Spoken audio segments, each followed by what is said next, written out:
नमस्कार जय जगन्नाथ। आज मनीष भावुछि जे मोर जीवनटा टंका पैसा संपर्क चाकरी नाम एवं ख्याति उपरे निर्भर करे, किंतु सत कहबाकू गले जीवन ए सब उपरे निर्भर करे नाही। थरे विचार करंतु आ कहंतु तुमर प्रथम आवश्यकता कौन? निश्वास। जदि पवन बंद हो जाए ताले तुमर कोटी कोटी टंका कौन करिवो? 5 मिनिट भी तुम्हें तिष्टि पारिब नाही।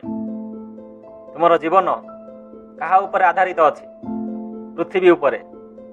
जदि पृथ्वी ही रहिबनी ताले तुमर गाड़ी तुमर बंगला ए सब कौ काम रे आसीबो? तुम स्वप्नर मूलदुआ भांगी जीवो। तुमर शोष कहा द्वारा दूर होउछि? पानी द्वारा। किंतु तुम्हें पानी को भी विषाक्त कर सारिलणी। नदी झरणा पोखरी ए सब आज अलिया आवर्जन परिपूर्ण हो गलानी। तथापि तुम्हें कहूच जे जीवन आमर आधार आमर।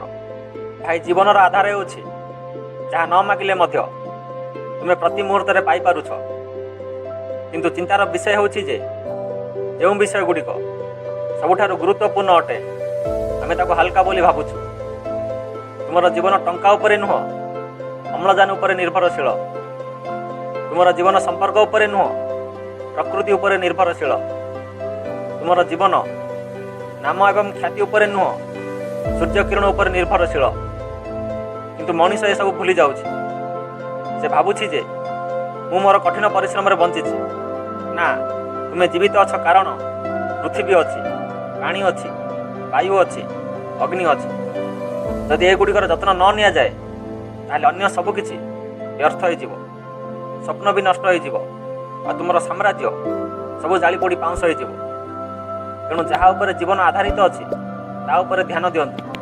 बाकी अन्य सब किछि केवल सहारा अटे, खेल अटे, साजसज्जा अटे। किंतु जदि मूलदुआ चली जाए ताहले पूरा साम्राज्य भुसुड़ी पड़ियो। मन रखंतु, जहाँ तुमको साधारण लगुछि से गुड़िक ही जीवनर प्रकृत आधार अटे। धन्यवाद।